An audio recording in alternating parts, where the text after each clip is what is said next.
number 1. Heracles.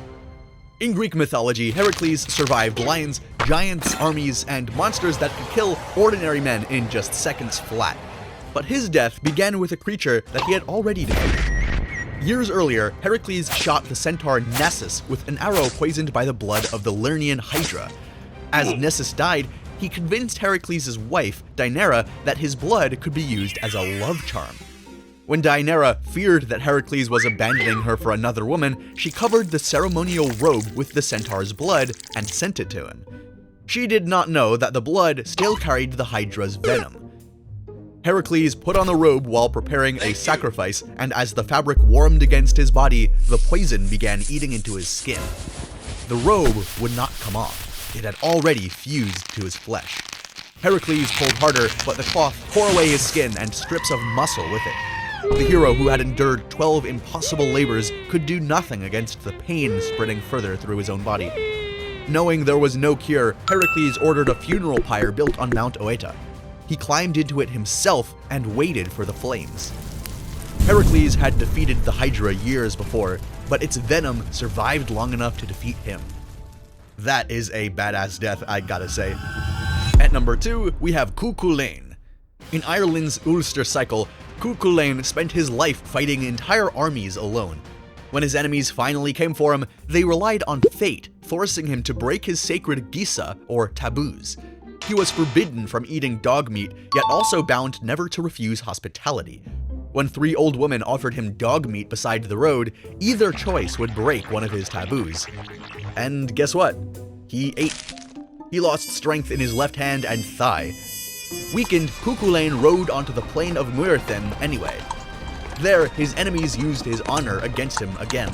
3 druids approached him one after another, each demanding one of his spears. When Chulainn refused, they threatened to disgrace either him, Ulster, or his family through their songs.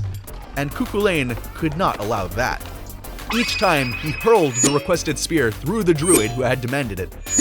But that was exactly what his enemies wanted. They recovered each spear and turned it against him. The children of Chulainn had foretold that a king would fall to every one.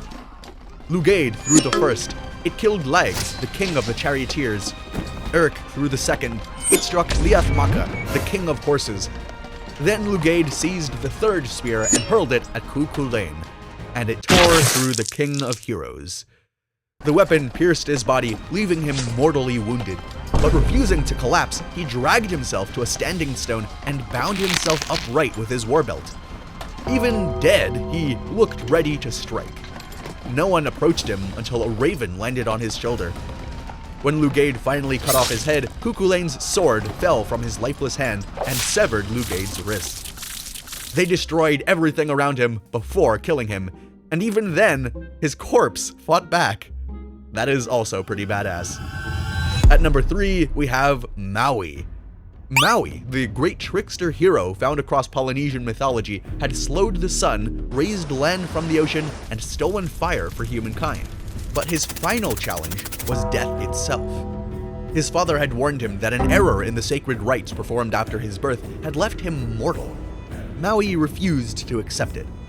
In the Māori telling of his final adventure, he traveled to Hineinuitepo, the powerful ancestress who received the spirits of the dead.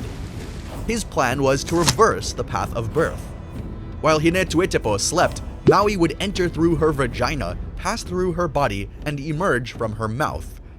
If he succeeded, death itself would be destroyed and humanity would live forever. In one traditional version, Māui transformed into a worm before beginning the passage. He warned the birds accompanying him to stay quiet until he had completely emerged. Then he crawled inside. The birds watched in silence as Māui slowly disappeared, but the fantail could no longer contain itself and suddenly burst into laughter. Hineinuitepo awoke. She realized Māui was inside her and closed her thighs. The obsidian teeth beneath them crushed and cut through his body before he could escape. The hero who had overcome the sun and the ocean died trying to reverse birth itself by going up into a woman. And because Māui failed, death remained waiting for every human who came after him. At number 4, we have Sigurd. In Norse and Germanic heroic legend, Sigurd had killed the dragon Fafnir and claimed the treasure that no other warrior dared approach. A dragon could not bring him down, but his own family would. Brynhild believed Gunnar had won her by riding through the wall of fire surrounding her hall, but she later discovered the truth. Sigurd had taken Gunnar's appearance and crossed the flames for him. Her marriage had been built on deception. Furious and humiliated, Brynhild demanded Sigurd's death. Gunnar agreed, but he and his brother Hogni had sworn an oath of brotherhood with Sigurd. Killing him themselves would violate that oath. So they chose their younger brother, Guttorm. He had sworn no oath to Sigurd. They fed him wolf and serpent flesh, twisting his mind and driving him toward murder. Twice, Guttorm entered Sigurd's chamber. Twice, the sight of the hero's bright, watchful eyes frightened him away. On the third attempt, Sigurd was asleep beside his wife Gudrun, who was also Guttorm's sister. Guttorm drove his sword completely through Sigurd's body until the blade stuck the bed beneath him. The dragon slayer awoke, already dying. As Guttorm fled, Sigurd seized his sword, Gram, and hurled it across the chamber. The blade struck Guttorm in the back and cut him in two. Sigurd had survived the dragon because he faced it awake and armed. His betrayers succeeded only when he was asleep beside one of their own sisters. 5. Orpheus. Orpheus, the legendary Thracian musician of Greek mythology, had done what almost no mortal could. He entered the underworld alive, softened the rulers of the dead with his music, and returned to the world above. Yet he would not survive the living. No one ever does. After losing Eurydice for a second time, Orpheus rejected the women of Thrace. During a Bacchic frenzy, a group of Maenads found him singing alone and turned their anger against him. One hurled a spear, and it struck him, but his music weakened its force. Another threw a stone. Even that fell harmlessly at his feet, subdued by his voice and lyre. Then the Maenads drowned out his song. Horns blared, drums thundered, hands clapped, and voices screamed until Orpheus could no longer be heard. And the protection ended. Stones struck him, branches and ritual staffs followed. The women seized rakes, spades, and other farming tools abandoned in the fields and rushed him from every side.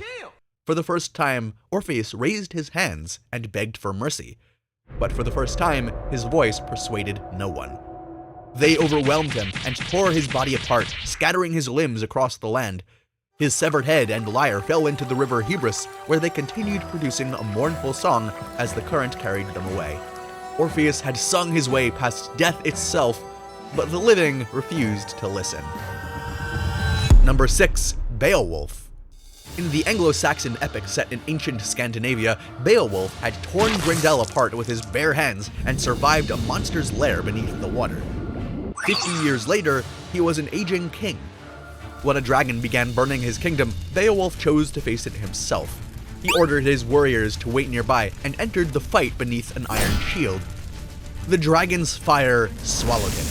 His shield began to fail, and his sword struck the creature's scales without cutting deeply enough. When the dragon attacked again, almost every warrior fled into the forest. Only Wiglaf remained. He rushed through the flames to stand beside his king, but then the dragon came a third time. It found an opening and drove its fangs through Beowulf's neck. Blood poured from the wound, but Beowulf was still alive. Wiglaf stabbed the dragon lower in its body, weakening its flames. Beowulf's sword shattered, so the wounded king drew a dagger and cut into the creature instead, and together they killed it. Then the bite began to burn and swell. Venom was spreading through Beowulf's body, and no victory could stop it. He sat beside the stone wall while Wiglaf washed the blood from him, and after seeing the treasure he had won for his people, Beowulf gave away his armor and died. He defeated the dragon, but only after it had already placed death inside of him. At number 7, we have Yamato Takeru. In Japanese mythology, Yamato Takeru had defeated powerful warriors, subdued hostile deities, and survived a field set on fire around him. During that earlier attack, the divine sword Kusanagi helped save his life. But before climbing Mount Ibuki, Yamato Takeru left the sword behind with his wife, Miyazuhime. He believed that he would not need it. Yamato Takeru declared that he could defeat the deity of the mountain with his bare hands alone, and began to climb. On the mountainside, he encountered a massive white boar, almost the size of a bull. He assumed it was only the deity's messenger. Yamato Takeru announced that he would kill the creature when he returned, and continued toward the summit. But the boar was not the messenger. It was the mountain deity itself. Suddenly, heavy hail crashed down around him. The storm struck Yamato Takeru repeatedly, confusing him and draining the strength from his body. He managed to descend and recovered briefly beside a spring. But the damage had already been done. His legs became swollen and weak. The warrior who had crossed entire provinces conquering his enemies could now barely walk. Yamato Takeru continued toward home, stopping along the way to sing about the land of Yamato that he feared he would never see again. At Nobono, his strength finally disappeared. He died, still longing for home. His family built a burial mound for him, but Yamato Takeru didn't remain inside. His spirit transformed into a great white bird, rose from the tomb, and flew into the sky. 8. Soslan. Soslan was one of the greatest heroes of the Ossetian Norse sagas, part of the heroic traditions of the Caucasus. He had been born from stone and forged to become almost impossible to kill. The divine smith Chulainn heated Soslan until his body glowed, then plunged him into wolf's milk to temper his flesh into steel. But the trickster Sigurd had convinced the smith to shorten the vessel. Soslan could not straighten his legs inside it. His knees remained human flesh. Years later, Soslan cruelly rejected the daughter of Balsig. Seeking revenge, her father sent his living wheel to kill him. It struck Soslan's forehead. Nothing. It struck his chest. The wheel could not even cut his skin. Soslan captured it and released it only after it promises never to attack him again. But Sigurd showed the way to escape its oath.